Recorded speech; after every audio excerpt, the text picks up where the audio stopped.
رحم اللہ من قرأ الفاتحہ.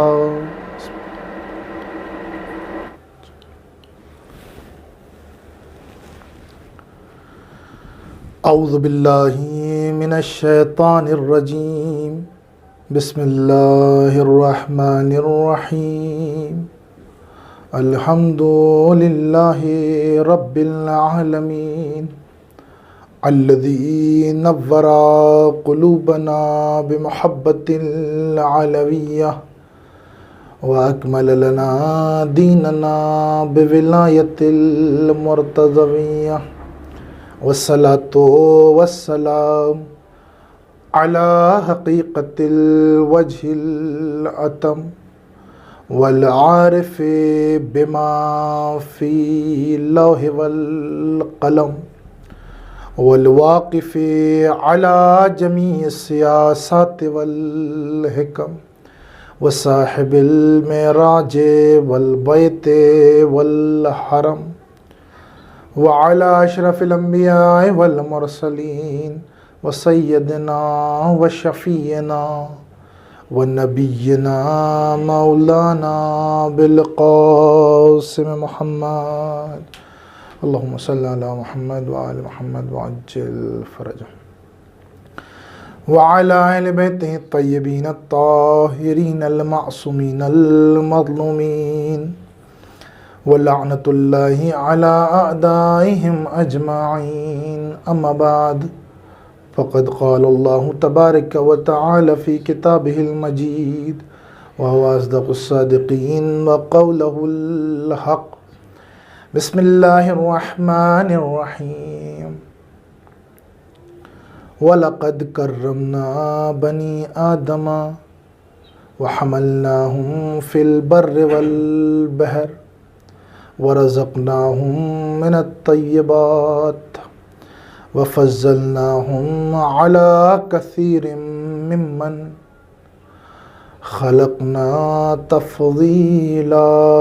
صلوات پڑھتے محمد صلی اللہ علیہ محمد وعلی محمد وعجل فرجهم. محترم سامعین کرام، آج یہ 7ویں گفتگو آپ کی خدمت میں بندہ حقیر سرزمین قم المقدس ایران سے اس آیہ کریمہ کے ضمن میں جو موضوع مقرر کیا گیا ہے کہ کرامت انسانی اور اسلام، چند باتیں آپ کی خدمت میں پھر بطور عرض گزارش اور معروضہ پیش کرنے کی سعادت حاصل کر رہا ہوں. محترم ناظرین کرام، پروردگار عالم آیہ کریمہ میں صاف صاف کہہ رہا ہے کہ ہم نے انسان کو مکرم بنایا، عزت والا بنایا اور شرف والا بنایا. ابھی تک کی جو گفتگو میں نے آپ کی خدمت میں پیش کی، کچھ جھلکیاں اس لیے کہ میں نے عرض کیا کہ دامن وقت میں اتنی گنجائش نہیں ہے، کہ محدود وقت ہوتا ہے اور ایک وسیع عنوان ہے. بہت ممکن ہے، عین ممکن ہے کہ بہت سارے مطالب اس موضوع پہ جو ضروری ہیں وہ بھی رہ جائیں. انشاءاللہ کبھی موقع ملا تو فرصت سے اس موضوع پہ آپ کی خدمت میں عرض کرنے کی سعادت حاصل کروں گا. لیکن فی الحال جو مرحلہ پہنچا ہے وہ یہ کہ، اور ہوتا بھی یہ ہے کہ اکثر جن علماء، خطباء، ذاکرین یا محققین نے اپنی اپنی کتابوں میں اس عنوان کو رکھا تو اس میں کوشش یہ کی گئی ہے کہ قدر انسانی کے سلسلے سے، انسان کی ویلیو کے سلسلے سے آ کر اسلام کی نظر بتائیں اور اسلام کا دفاع کریں، ڈیفینس کریں یہاں پر، کہ نہیں بھائی جو تصویر لوگوں نے کسی بھی صورت میں اسلام کی بنا لی ہے قدر انسانی کو لے کر، وہ صورت اور وہ تصویر مٹ جائے. ہاں عزیزان گرامی، یہ بہت زیادہ ضروری ہے اور ہم بھی ابھی تک یہی کرتے ہوئے آ رہے ہیں ایک طالب علم ہونے کی حیثیت سے، کہ لوگوں کے ذہنوں سے یہ مٹا دے کہ نہیں بھئی وہ تصویر اسلام کی جو کرامت انسانی اور عزت انسانی اور انسان کی رسپیکٹ کے سلسلے میں آپ لوگوں نے اپنے ذہنوں میں بنا رکھی ہے، در حقیقت وہ تصویر نہیں ہے وہ تصویر حقیقی نہیں ہے، تصویر کچھ اور ہے۔ لیکن صرف یہیں پہ اکتفا نہیں کرنا چاہیے کہ ہم آ کے برسوں سے صدیوں سے صرف اسلام کا ڈیفینس کریں، دفاع کریں اور صرف لوگوں کو یہ جتاتے رہیں، بتاتے رہیں بھئی جو آپ لوگوں نے تصویریں بنائی ہیں وہ غلط ہیں اور یہ صحیح ہیں، کیونکہ ہم اس کی دلیلیں دے رہے ہیں، نمونے پیش کر رہے ہیں اور وہ جھلکیاں دکھا رہے ہیں تاریخ کے دامن سے، سیرت انبیاء سے، سیرت اہل بیت علیہم السلام سے۔ دیکھو، جاگو اور مشاہدہ کرو، مطالعہ، اپنی نالج کو بڑھاؤ اسلام کے بارے میں، اور خبردار جو تصور لیے بیٹھے ہو اس تصور کو مٹا دو۔ تو یہ ابھی تک کی کوشش ہے، لیکن اس سے آگے کا قدم ہمارا ہونا چاہیے اور اس سے بڑی کوشش ہماری یہ ہونی چاہیے، کیونکہ ہمیں یقین کامل ہے، ہم مطمئن ہیں، بھروسہ ہے، یقین ہے، ایمان ہے کہ اسلام کے یہاں ناخون کے برابر بھی کوئی ایسا پہلو موجود نہیں ہے کہ جو قدر انسانی کو گھٹا رہا ہو۔ ہاں، اگر قدر انسانی کو کوئی گھٹا رہا ہے، اگر کوئی انسان کی اہانت کر رہا ہے، توہین کر رہا ہے، انسان کو ذلیل کر رہا ہے، تو بہت ساری آئیڈیالوجیز دنیا میں اس وقت بھی موجود ہیں، بہت سارے فلسفے اس زمانے میں موجود ہیں۔ آپ اٹھا کر دیکھ لیں کہ جہاں پر اگر عورت کی بات آ جائے تو عورتوں کے حقوق کا مسئلہ اتنا سخت نظر آتا ہے کہ وہ عورت کی عریانیت کے نام پہ، بے حجابی کے نام پر اس کے حقوق کو جو ہیں حقوق کے ساتھ حق تلفی کی جا رہی ہے، یا دیگر بہت سارے ایسے مطالب ہیں جن کو مورد بمورد اور اسٹیپ بائی اسٹیپ بیان کرنے کی ضرورت ہے۔ تو مسئلہ یہ ہے کہ ہماری ایک کوشش یہ ہونی چاہیے کہ آ کر ہم صرف ڈیفینس نہ کریں، بلکہ وہ خامیاں اور وہ کمیاں جو دوسروں نے قدر انسانی کو گھٹانے کے لیے اپنے اندر سموئی ہوئی ہیں اور رکھی ہوئی ہیں، اس کو آ کر اجاگر کریں۔ دیکھیں، اصل قدر انسانی کی گھٹتی ہوئی تصویر اور قدر انسانی کو پامال ہوتا ہوا اسلام میں کہیں نہیں دکھا سکتے، بلکہ دیگر مکاتب فکر میں آپ دکھا سکتے ہیں۔ تو اس کے لیے خود ایک اشرے کی ضرورت ہے، ایک کتاب کی ضرورت ہے کہ آ کر اس میں صرف یہ بیان کیا جائے۔ آپ سرچ کر کے دیکھ سکتے ہیں کہ کہاں کہاں پر کس کس لحاظ سے جو ہے وہ انسان کو گھٹایا جا رہا ہے۔ ایک صلوات پڑھ دیں محمد وآل محمد پر، صلی علی محمد وآل محمد وعجل فرجہم۔ تو عزیزان گرامی، مسئلہ یہ صرف یہ ہے کہ میں، کیونکہ وقت بہت محدود ہوتا ہے، میں سیدھے اپنے موضوع پہ آ جاتا ہوں کہ آج جو دو چیزوں کا میں نے انتخاب کیا ہے وہ دفاعی شکل میں ہے، ڈیفنس کی شکل میں ہے۔ انشاءاللہ کبھی فرصت ملے گی تو میں وہ موارد بھی آپ کی خدمت میں بیان کرنے کی کوشش کروں گا کہ جہاں پر ہم دوسری جگہوں پہ دیکھتے ہیں کہ قدر انسانی کتنی پامال ہو رہی ہے۔ اور آج کل آپ تو سوشل میڈیا کا زمانہ ہے، آپ ویڈیوز کے ذریعے سے، مقالات کے ذریعے سے، آرٹیکلز کے ذریعے سے، گوگل کے ذریعے سے آپ دیکھ سکتے ہیں، چھان سکتے ہیں کہ کس طرح سے قدر انسانی کو پامال کیا جا رہا ہے۔ مسئلہ یہ ہے کہ یہ لوگ خود قدر انسانی کے قائل نہیں ہیں، انسان کو ذلیل کرتے ہیں، اس کی اہانت کرتے ہیں، اس کو توہین کرتے ہیں اور الزام لگاتے ہیں اسلام کا، اور اسلام میں آ کر وہ پہلو تلاش کرتے ہیں کہ جو ان کی نگاہ میں ایسے نظر آتے ہیں یا ایک سوشل نگاہ میں ایسے نظر آتے ہیں، ظاہری طور پہ اگر اس کا مطالعہ نہ کیا جائے، اس کو گہرائی سے نہ دیکھا جائے، تو وہ کہتے ہیں کہ نہیں، اسلام میں انسانوں کے ساتھ حق تلفی ہو رہی ہے۔ کہ اس میں پہلا اعتراض یہ کرتے ہیں مثلا کہ اسلام میں تو غلامی کا کانسیپٹ ہے، کنیز کا کانسیپٹ ہے، غلام کا کانسیپٹ ہے، غلام اور آقا کا کانسیپٹ ہے، اسلام میں تو جو ہے وہ عورت کے حجاب کا کانسیپٹ ہے۔ یہ بہانہ بناتے ہیں اور اعتراض کرتے ہیں۔ اس کے آگے کی منزل کہتے ہیں اسلام میں تو جہاد کا کانسیپٹ ہے کہ جو ہے آ کر تلوار اٹھانا اور جنگ و جدال اور خون بہانا اور میدان، اور یہی سب اسلام کی تصویر پیش کر دیتے ہیں۔ تو اگر گہرائی کے ساتھ دین اسلام مبین کی تعلیمات کا مطالعہ کیا جائے تو یقین جانیے گا کہ ہر چیز کا جواب ہے۔ میں بس آج ان دو چیزوں کا جواب دے کے اپنی بات کو تمام کروں گا۔ پہلی چیز یہ کہ لوگ یہ کہتے ہیں کہ دین اسلام مبین میں ایک چیز ہے غلام اور کنیز، اس کو آ کر اسلام اس کے بارے میں کیا کہتا ہے اور اس کو چینج کیوں نہیں کیا۔ تو میں اس کے جواب دیتا ہوں جلدی سے سریع طور پہ، اور تاکہ اپنی بات کو محدودہ وقت میں تمام کر دوں۔ یہ جو کہا جاتا ہے اسلام کے بارے میں کہ اسلام میں کنیزی اور غلامی کا کانسیپٹ تھا، تو اس کو اسلام نے آ کر ختم کیوں نہیں کیا۔ دیکھیے، یہ ایک مفصل عنوان ہے کہ خود اس پر کئی تقریریں کی جا سکتی ہیں، لیکن میں اپنے محدود وقت میں اس کو سمیٹنا چاہوں گا۔ پہلا جواب اس کا یہ ہے کہ اسلام میں اس طریقے کا کوئی کانسیپٹ نہیں تھا، یعنی جو اسلام نے آ کے اپنا فرہنگ اور کلچر پیش کیا، کہیں سے کہیں تک اس میں یعنی یہ غلامی اور کنیزی کا کانسیپٹ جو ہے وہ پیش نہیں کیا، بلکہ اسلام سے پہلے دور جہالت میں قبیلوں میں جو قبیلے ہوا کرتے تھے اور جو عرب کا ماحول تھا، اس میں یہ رائج تھا غلام کا کانسیپٹ، آقا کا کانسیپٹ، اور اسی طرح سے کنیز اور آقا کا جو کانسیپٹ تھا، وہ شہزادی اور ان تمام چیزوں کا اسلام سے پہلے تھا۔ تو سوال اور اعتراض یہ کیا جا سکتا ہے، یہاں پہ یہ گنجائش ہے کہ بھئی اسلام آیا، کہ یہ امن کا دین تھا. یہ جو دین اس کو آپ کہہ رہے ہیں کہ اس میں تو کہا گیا ہے کہ جتنی آزادی اسلام میں وہ کہیں پہ نہیں ہے. پروردگار نے آپ کہہ رہے ہیں کہ آپ کے خدا کا دعویٰ یہ ہے کہ اس نے انسان کو آزاد بنایا ہے. پھر یہ کیا وجہ ہے؟ پھر یہ کیا وجہ ہے کہ ایک طرف تو دین کا دعویٰ یہ ہے، اسلام کا دعویٰ یہ ہے کہ انسان کو آزاد بنایا، دوسری طرف یہ ہے کہ چلے مان لیتے ہیں کہ غلامی کا کانسیپٹ جو ہے وہ دور جہالت میں تھا، تو اب اسلام آ گیا تو اسلام نے اس اتنے بڑے اور برے قانون کو ختم کیوں نہیں کیا؟ اس کا جواب کیا ہے؟ بالکل اس کا جواب یہ، پہلی بات تو یہ کہ اسلام نے پیش خود نہیں کیا. دوسری بات یہ ہے کہ جب اسلام آیا تو یہ قانون اور یہ فرہنگ اور یہ کلچر رائج ہوا ہوا بالکل عروج پہ تھا. ہر گھر میں غلام اور کنیز موجود تھے. تو اگر فرض کر لیں کہ اسلام آتے ہی اس قانون کو ختم کرتا، جائی کہ اسلام کی ایک سنت اور سیرت یہ رہی ہے کہ جو برے قانون تھے جس کو اسلام ناپسند کرتا تھا، کبھی بھی اسلام نے یہ نہیں کیا کہ آ کر فوراً ایک دن پہلے ہی دن ان کو باطل کر دیا ہو. ایسا کچھ نہیں تھا، الا شرک اور کفر کے. شرک کی گنجائش نہیں تھی.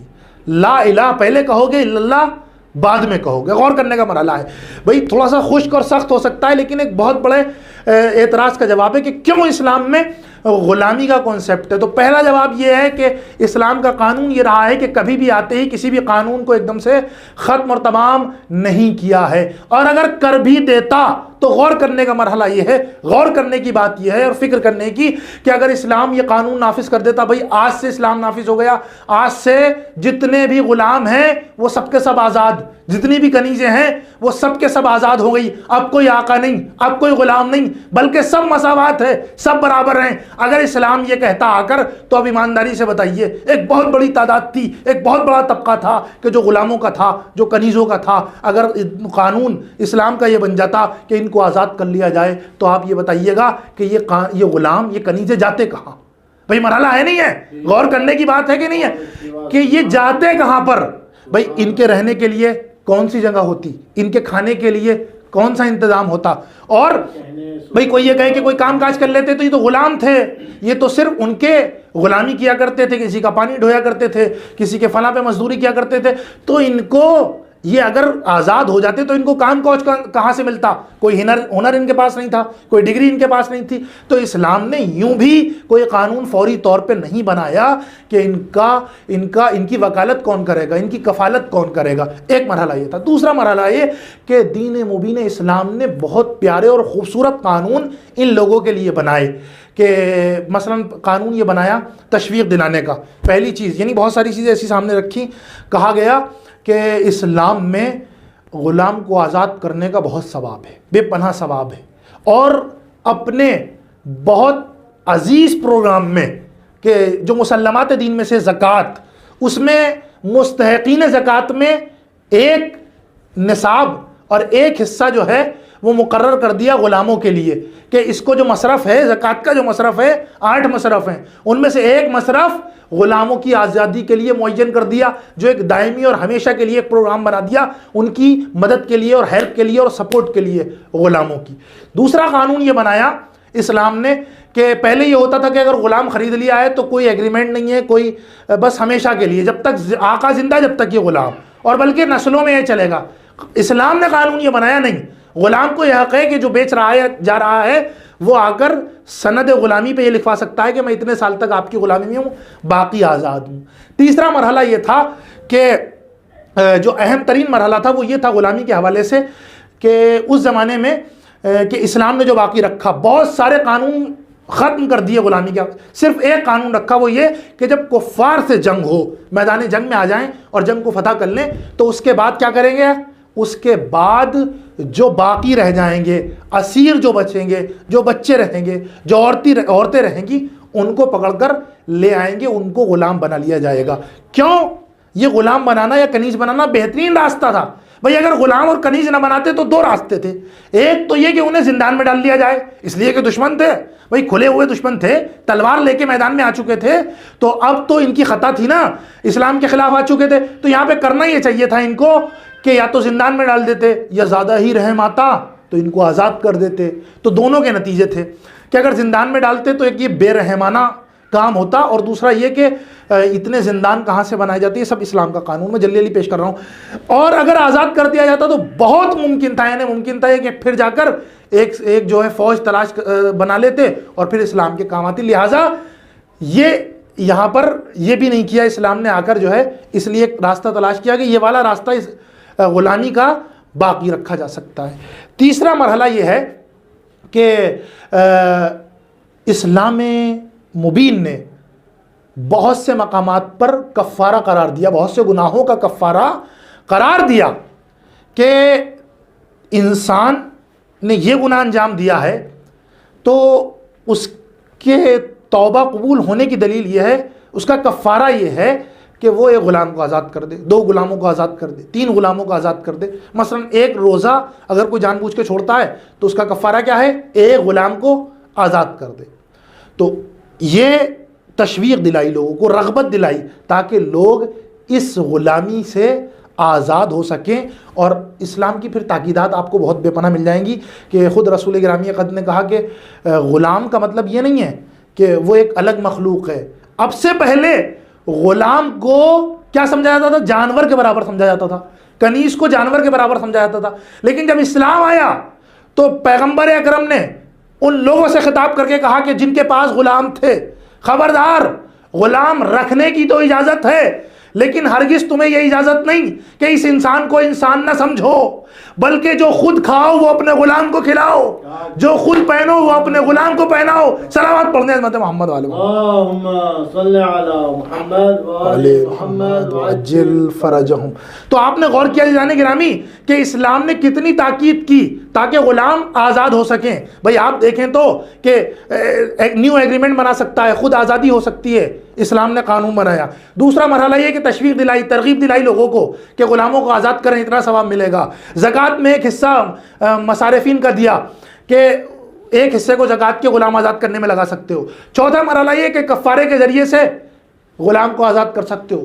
پانچواں مقام یہ ہے کہ آپ غلام کو آزاد کرنے کا آپ یہ دیکھیں کتنا بڑا ثواب ہے کہ بہت سارے مقامات پہ آتا ہے اس کو ملاک بنایا گیا۔ آپ نے یہ نیکی انجام دی تو اس نیکی کا ثواب ایسا ہے کہ جیسے 70 غلاموں کو آزاد کرا دیا ہو۔ بھائی غور کرنے کا مرحلہ ہے نا، غور کیجئے گا اس بات پر کہ دین بتا رہا ہے۔ بھائی کہا جاتا ہے نا کہ یہ نیکی انجام دی 70 حج کا ثواب، یہ نیکی انجام دی اتنے راہ خدا میں پہاڑ کے برابر سونا خرچ کرنے کا ثواب۔ ایسے ہی ملاک بنایا گیا غلام کی آزادی کا کہ غلام کو اگر یہ کام کرو گے تو 70 غلاموں کو آزاد کرنے کا ثواب۔ آخر میں کیا پیغمبر اکرم نے 2-3 قانون بنا دیے، یہ کہ جو خود پہنو وہ اپنے غلام کو پہناؤ، جو خود کھاؤ وہ اپنے غلام کو کھلاؤ۔ یہ کہہ تو دیا پیغمبر اکرم نے۔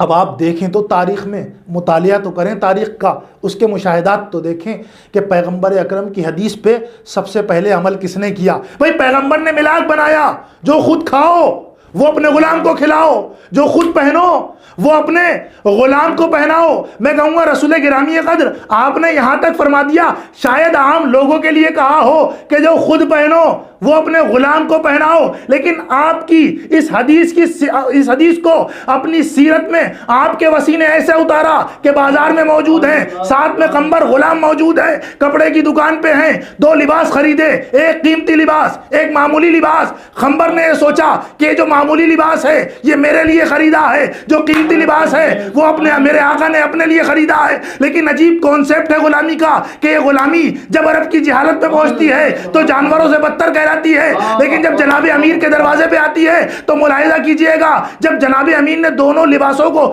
خرید لیا تو جو شاہی لباس تھا، جو قیمتی لباس تھا، جو اچھا لباس تھا وہ غلام کی خدمت میں پیش کیا، اور جو معمولی لباس تھا اسے خود لے لیا۔ تو غلام نے پڑھ کے کہا اے میرے آقا یہ کیا کر رہے ہیں آپ تو آقا ہیں، قیمتی لباس تو آقا کو زیب دیتا ہے، آپ نے یہ قیمتی لباس میرے لیے کیوں بنایا؟ تو جناب امین نے جواب دیا قمبر تم جوان ہو۔ بھئی یہ سن کے گزر جانے کا مرحلہ نہیں ہے، جناب امین نے کہا تم جوان ہو لہٰذا تمہارے لیے قیمتی لباس، اور میری بڑھتی ہوئی عمر ہے، مجھے زیب نہیں دیتا کہ میں قیمتی لباس پہنوں۔ اب درس دیکھیے گا، پیغام دیکھیے گا، جناب امیر تمام عالم انسانیت کو درس دے رہے ہیں، پیغام دے رہے ہیں۔ دیکھو اگر آج کے دور میں، کیونکہ غلامی کا کانسیپٹ نہیں ہے، آج کے دور میں بحرحتی دنیا تک پیغام دے رہے ہیں ان لوگوں کو کہ جو کسی عہدے پہ فائز ہیں، جن کے انڈر میں کچھ لوگ کام کرتے ہیں۔ بھئی ایسا ہوتا ہے نا، ہر ڈپارٹمنٹ میں ہر طرح کے لوگ رہتے ہیں، ہر پوسٹ پہ کام کرتے ہیں۔ کوئی ایسا ہوتا ہے کہ جو ان کا حاکم ہوتا ہے، جو ان کے آقا کی جگہ پہ ہوتا ہے، جو باس ہوتا ہے، جو لیڈر ہوتا ہے، اس کے نیچے بہت سارے افراد کام کرتے ہیں۔ تو جناب امیر ان تمام طریقے کے لیڈر اور باسز پر یہ فرمان جاری کر رہے ہیں، سیرت دے رہے ہیں، یاد رکھنا کہ اپنے نیچی پوسٹ والے کے ساتھ خبردار، جب پیش آؤ تو اپنے جیسے پیش آنا۔ بھائی جناب امیر پیغام دے رہے ہیں، جب پیش آؤ تو اپنے جیسے پیش آنا، اور خبردار کبھی ان پر احسان کرنے بھی لگو تو ان کے ذہن میں کبھی احساس نہ آئے کہ وہ چھوٹی پوسٹ پر ہیں اور تم بڑی پوسٹ پر ہو۔ بھائی کیا کیا جناب امیر نے؟ جناب امیر نے احسان کرتے وقت، جناب امیر نے یہ ہدیہ دیتے وقت، گفٹ دیتے وقت یہ نہیں کہا کہ میں تم پہ کرم کر رہا ہوں، میں تمہیں ہدیہ دے رہا ہوں، میں تم پہ عنایت کر رہا ہوں، بلکہ جناب امیر نے کہا تم جوان ہو۔ بغور کیجئے گا، جناب امیر نے یہ نہیں کہا کیونکہ تم غلام ہو اور میں آقا ہوں، میری آقائیت یہ ہے کہ میں اپنے غلاموں کو اچھا لباس پہناتا ہوں۔ جناب امیر نے یہ کہہ کے کہ تم جوان ہو ایک معیار قائم کر دیا، ایک اسکیل بتا دیا، خبردار اگر تمہارے انڈر میں کوئی کام کر رہا ہے اور تم اس پہ احسان کرنا چاہتے ہو تو اس کے عہدے کا احساس نہ دلانا۔ جناب امیر نے کہہ کہ تم جوان ہو، تمہارا حق ہے کہ تم نئے کپڑے پہنو، تمہارا حق ہے کہ تم قیمتی کپڑے پہنو۔ ارے قمبر کے ذہن سے احساس غلامی مٹا دیا اور بتایا جوان کہہ کے کہ جوان کا حق ہے کہ اسے قیمتی لباس پہنایا جائے۔ صلوات پڑھ دیں حضرت محمد اللہم صلی علی محمد وآل محمد وعجل فرجہ۔ بھئی آپ اس لفظ کو دیکھیے گا، جناب امیر کہہ رہے ہیں جوان ہو اس لیے لباس، یعنی جناب امیر کہہ رہے ہیں کہ تمہارا حق ہے کہ تمہیں قیمتی لباس پہنایا جائے۔ یہ آقائیت کیا ہوتی ہے؟ یہ آقا اور غلام کیا ہوتا ہے؟ تو نبی کی حدیث کیا تھی؟ نبی نے کیا فرمایا تھا کہ جو خود پہنو وہ اپنے غلاموں کو پہناؤ۔ اللہ اکبر، اللہ اکبر۔ نبی نے یہ کہا تھا جو خود پہنو وہ اپنے غلاموں کو پہناؤ۔ لیکن علی کی سیرت دیکھیے گا کہ علی نے وہ نہیں پہنا، علی نے وہ نہیں پہنایا غلام کو کہ جو خود پہن رہے تھے، بلکہ علی نے غلام کو خود سے بہتر لباس پہنایا۔ تو اسلام دین مبین میں یہ کانسیپٹ ہے غلامی کا کہ غلاموں کو نہ کبھی انسانیت کے مدار سے کم سمجھا جائے، غلاموں کو نہ کبھی خوراک میں کم سمجھا جائے، نہ کبھی پہناوے میں کم سمجھا جائے۔ جو خود پہننا ہے وہ ان کو پہننے کے لیے دیا جائے، اس حیثیت سے نہیں کہ وہ غلام ہیں یا ان کے نوکر ہیں، یا آج کی اصطلاح میں اگر کہا جائے ان کا ڈرائیور ہے، ان کا جو ہے وہ نیچے کام کرنے والا کسی چھوٹی پوسٹ پر ہے، یا گھر کا نوکر ہے، تو اس کو حقارت سے نہیں، انسان ہے تو محترم ہے، انسان ہے تو معتبر ہے۔ تو عزیزان گرامی ایک یہ بات میں یہیں پہ کفایت کروں گا، اس میں دوسرا مرحلہ جہاد کا آتا ہے۔ جہاد خود ایک مفصل عنوان ہے جس پہ گفتگو کرنے کی گنجائش ہے، لیکن کیونکہ وقت نہیں ہے پھر میری مجبوری ہے، میں سمیٹ رہا ہوں اس کو۔ جہاد کا کانسیپٹ جو بیان کیا ہے، کیونکہ یہ ہمارے بہت بزرگ علماء اور مفسرین بیان کر چکے ہیں، خطبہ مسلسل اس عنوان پہ پڑھتے ہیں جہاد کے، اور واقعی یہ عنوان ہے بھی ایسا کہ جس پہ مستقل پڑھا جائے، لیکن پھر بھی ہے کہ آج بھی اسلام کی تصویر جہاد کے حوالے سے بہت بدنام کی جاتی ہے۔ لیکن وہ جہاد اور ہے، وہ بلکہ جہاد بڑا مقدس لفظ ہے، اس کا سوء استفادہ کیا گیا، غلط استعمال کیا گیا کہ ہر چیز کے لیے ہر طرح کی جنگ کو اپنے خواہشات نفس کی جنگ کو جہاد نام دے دیا لوگوں نے، بلکہ جہاد نام ہے جنگ کرنے کا نفس۔ بھائی غور کیجئے گا اس بات پر، میں اور واضح کر دوں، جہاد نفس کے لیے جنگ کرنے کا نام نہیں ہے، بلکہ جہاد نفس سے جنگ کرنے کا نام ہے۔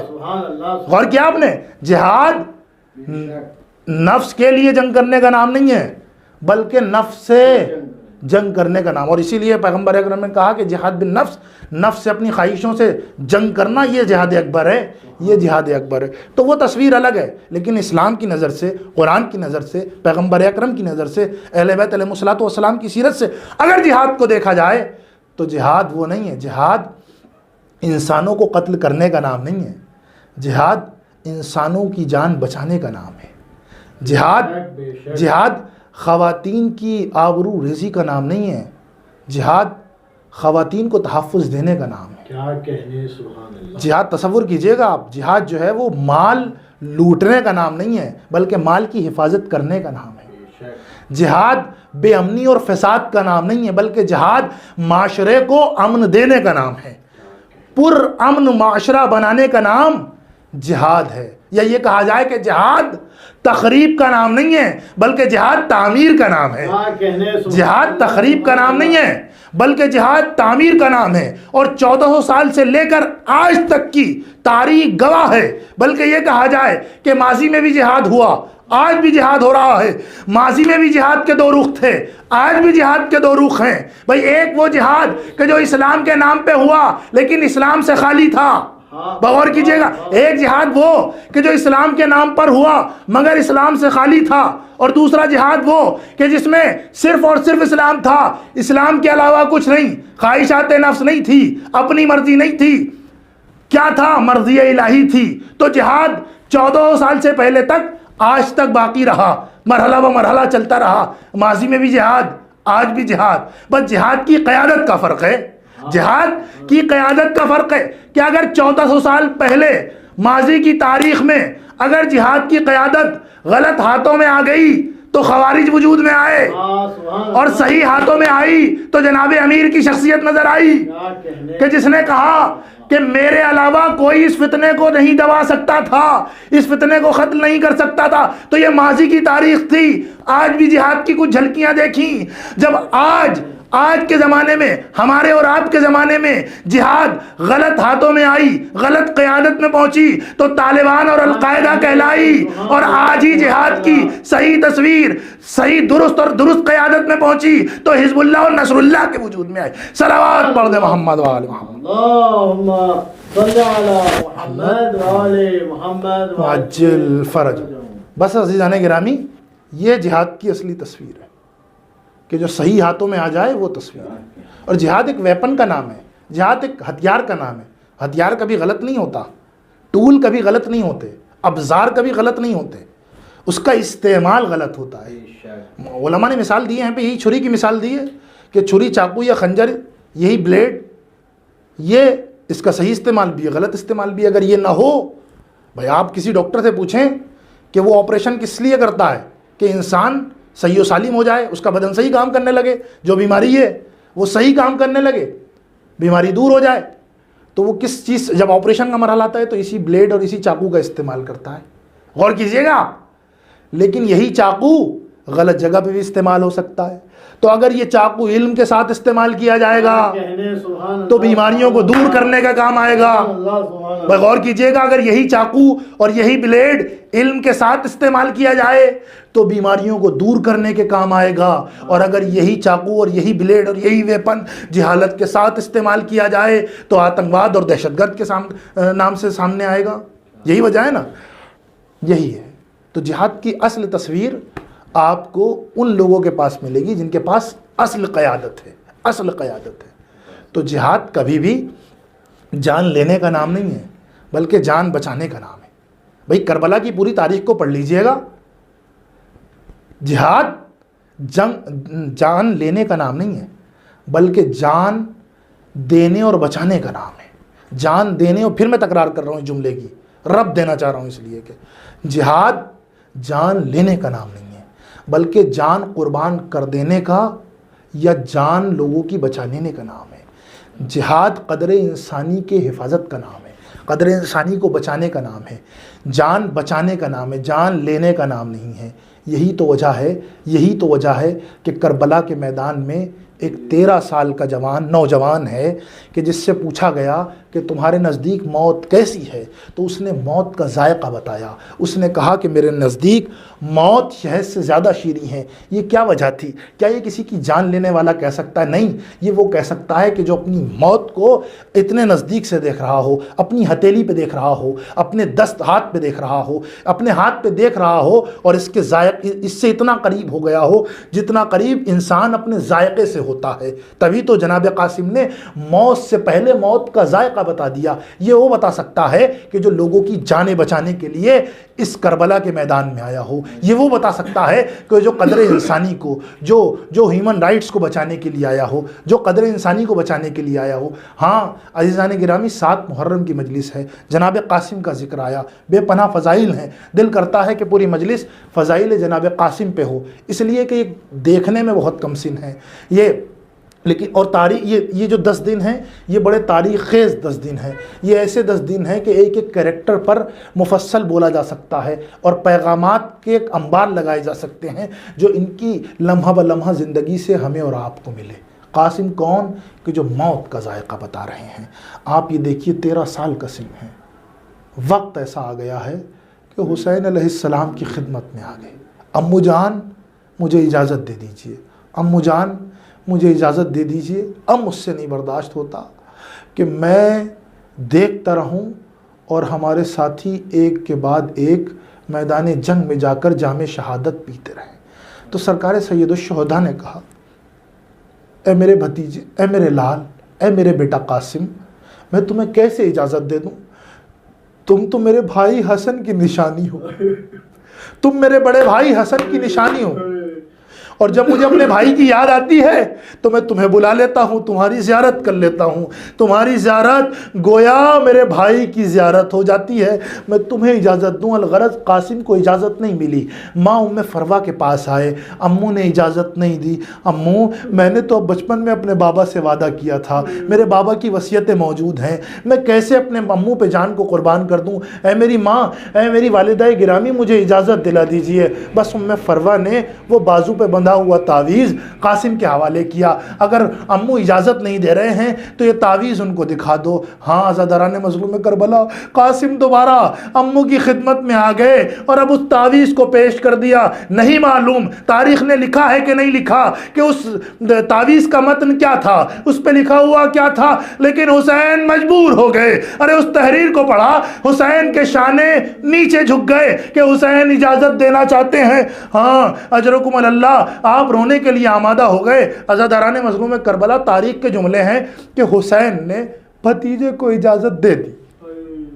عزادارو, بھتیجے کو اجازت دے دی, اور اجازت دینے کے بعد اجازت دے تو دی لیکن ابھی رخصت نہیں کیا. ایک مرتبہ کہتے ہیں میرے لال میں ذرا تمہیں جی بھر کے دیکھ لوں, اے میرے لال میں تمہیں جی بھر کے دیکھ لوں, تم میرے بھائی کی نشانی ہو. اور تاریخ کے جملے ہیں, مقتل کے جملے ہیں کہ امام حسین علیہ السلام نے سب کو رخصت کیا, سب کو رخصت کیا. اور ہر رخصت بڑی غمناک رخصت ہے, قابل گریہ ہے, مصیبت کی رخصت ہے. لیکن جیسی رخصت قاسم کی اور امام حسین سے ہے ایسی کسی کی رخصت نہیں ہے. تاریخ کے جملے ہیں کہ دونوں بھتیجے اور چچا ایک دوسرے سے مل کر اتنا گریہ کیا, اتنا روئے کہ غش کھا کر زمین پہ گر گئے. اللہ اکبر. ارے ایک ایسا غم تھا کہ حسین سے برداشت نہیں ہو رہا. ارے یہ نوجوان بھتیجا حسین سے رخصت ہو جائے. الغرض حسین سے رخصت ہوئے اور میدان کارزار میں پہنچے. تاریخ کے جملے ہیں کہ وہ تاریخی جنگ معرکۃ الارا جنگ کی,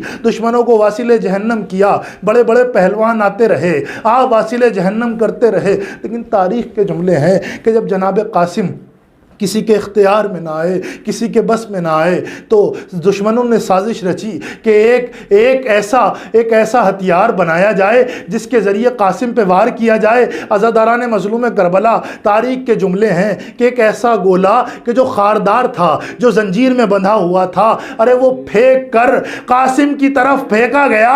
ارے قاسم کے سر پہ لگا, زین سے سنبھل نہ سکے, زمین پہ تشریف لائے اور اب آواز دی. غور کیجئے گا عزادارو, تصور کیجئے گا, رونے کے لیے کافی ہے کہ قاسم زمین پہ گرے, ابھی زندہ ہیں. آواز دی, امو میری مدد کے لیے آئیے.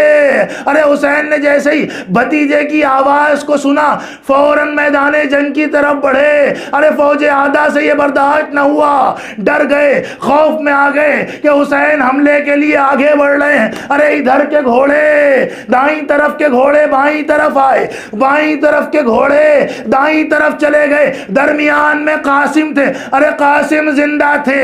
ہاں عزادارو جملہ سن لیجئے گا، رونے کے لیے کافی ہے۔ کربلا میں ارے سب کی لاشیں پامال ہوئی، لیکن سب کی لاشوں میں اور قاسم کے جنازے میں ایک فرق یہ ہے کہ سب کے جنازے ارے موت کے بعد پامال ہوئے، ارے قاسم کا جنازہ ارے زندگی میں پامال ہو گیا۔ اجرکم اللہ، خدا آپ کو کسی غم میں نہ رلائے سوائے غم مظلوم کربلا کے۔ مولا مجھے اتنی طاقت نے، بس 2 جملے عزاداران مظلوم کربلا کہ جب حسین پہنچے تو حسین نے دیکھا کہ قاسم کا جنازہ نظر نہیں آتا، قاسم کا جنازہ نظر نہیں آتا۔ ہاں عزاداروں بزرگان پڑھتے ہیں، میں پڑھے دیتا ہوں کہ قاسم کا جنازہ جب نظر نہیں آتا ہو تو آواز دیتے ہیں، اینا اینا قاسم، اے میرے قاسم تم کہاں ہو؟ میں تمہیں آواز دیتا ہوں، تم ابھی چند لمحے پہلے تو مجھے پکار رہے تھے، ارے میں تمہاری مدد کے لیے آ گیا، اب تم نظر نہیں آتے۔ ارے تاریخ کے جملے ہیں کہ قاسم کو آواز دے رہے تھے، جب کوئی جواب آواز نہ آیا تو حسین نے کہا ارے امام وقت آواز دیتا ہے۔ تاریخ کے جملے ہیں کہ قاسم کی لاش کے ٹکڑے ہوا میں معلق ہوئے، السلام علیک یا ابا عبداللہ، اے میرے امو آپ پہ میرا آخری سلام ہو۔ اجرکم اللہ، سیعلم الذین ظلموا ای منقلب ینقلبون۔ خدایا تجھے واسطہ محمد و آل محمد کا ہماری اس مختصر سی عبادت کو قبول فرما، اس گریے کو قبول فرما، ہماری عزاداری سے جناب سیدہ کو راضی فرما۔ خدایا اہل بیت علیہ الصلوۃ والسلام کے طفیل و تصدق میں جو لوگ بیمار ہیں ان کو شفائے کاملہ و عاجلہ عنایت فرما، جو بے اولاد ہیں ان کو صاحب اولاد فرما۔ خدایا جو اس دنیا سے خصوصاً آج کے دن اس دنیا سے یا کل اس دنیا سے رخصت ہو گئے ہیں ان کی مغفرت فرما، ان کا شمار وہ سید الشہداء کے عزاداروں میں فرما۔ آمین یا رب العالمین۔ امام کے ظہور میں تعجیل فرما۔